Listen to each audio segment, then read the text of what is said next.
Taliban 1 was far more homogeneous. It was Kandahar Shura. Taliban 2 is Quetta Shura, it is Kandahar Shura, it is Haqqani Network, then you have TTP, then you had some part of ISIS Khorasan supporting them, another not supporting them. So Dr. D'Souza, my question is, who do you deal with when you talk to Kabul? Because there are multiple factions operating in Kabul unlike previously. It's far more heterogeneous. I think it's a gross misunderstanding that it's very heterogeneous. It's true that it's not as monolithic as it was during Taliban 1.2. There are various factions, but the Emir holds absolute control of the group. For last 4 years, you heard of a lot of this, factions and divisions leading to fragmentation and breaking of Taliban. That really hasn't occurred.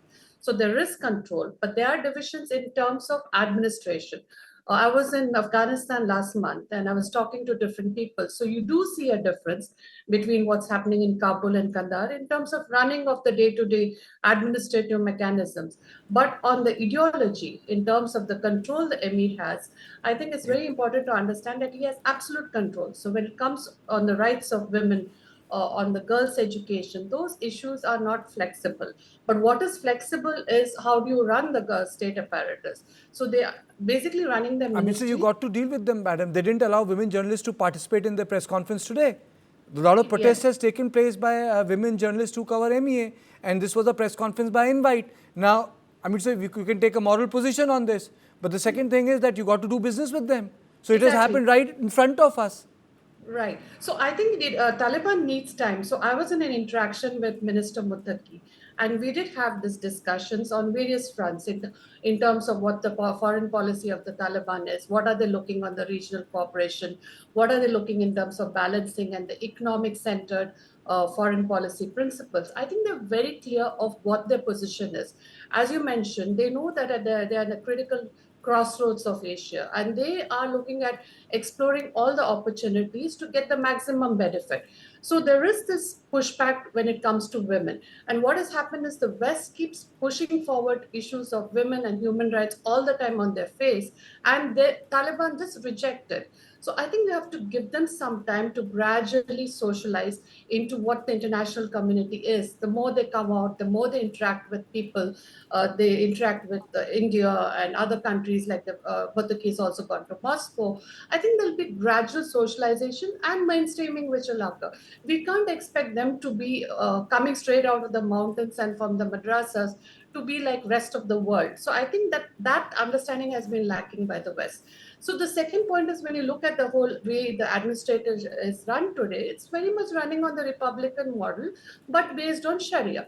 Now, many people would have problem with that, but I think we have to give that rope to the Afghans to decide what kind of ideology they want, what kind of customs and norms they want to follow, because it's ultimately their choice.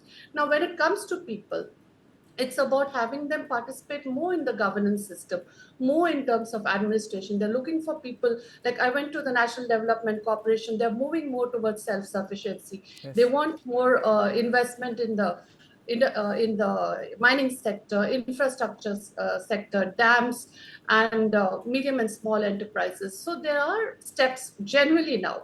If you look at what happened in the last 2 decades of international intervention, there were certain ideas. Okay, let me ask this question to you, madam. You were saying that, you were in a meeting with Muttaqi. So my question to you is, interests are permanent in diplomacy. I mean, say other things don't count. So I would like to know, as a journalist, which are the areas where Indian and Taliban interests are actually converging? They are converging in points of the geopolitics which is occurring at the moment. In concrete way, where are they converging? Is it minerals? Is it exploration? Is it defense? It could be, one is the geopolitical reconfiguration which is occurring, which is very important because I think India needs its strategic space. The Taliban need greater partners and greater engagement and recognition. The second is inside Afghanistan, they need more help on economic development, given the fact that they face sanctions. They don't have money coming from anywhere and they have to generate their own revenue. So they're looking at mining, they're looking at agriculture, they're looking at markets, exports. So if you look at even the flights which were there, between India and Afghanistan, particularly from Kabul to Delhi, have reduced tremendously. Most of the traffic is going to Dubai. So I think we have to look at helping them. One is in terms of the geopolitics, in terms of getting their own independence and maintaining their state independence. And they are very clear about how to maintain their independence. They have done it. They have a policy called Baitarafi, which they used in the Cold War. And they're kind of looking at that policy in terms of balancing various relations and also looking at regional cooperation. But they're more economic centric. They want to move from geopolitics to geoeconomics. And that is the emphasis at the moment because Afghanistan needs to have its own revenue. It needs employment opportunities for the people. It needs to run the state machinery when the international communities impose sanctions on them. So giving humanitarian assistance doesn't really help because what happens is the money actually gets siphoned off or is not reaching the people where it should be reached. And thereby it creates problems in terms of aid delivery, but it doesn't build institutional mechanisms where Afghans can take charge of their own affairs.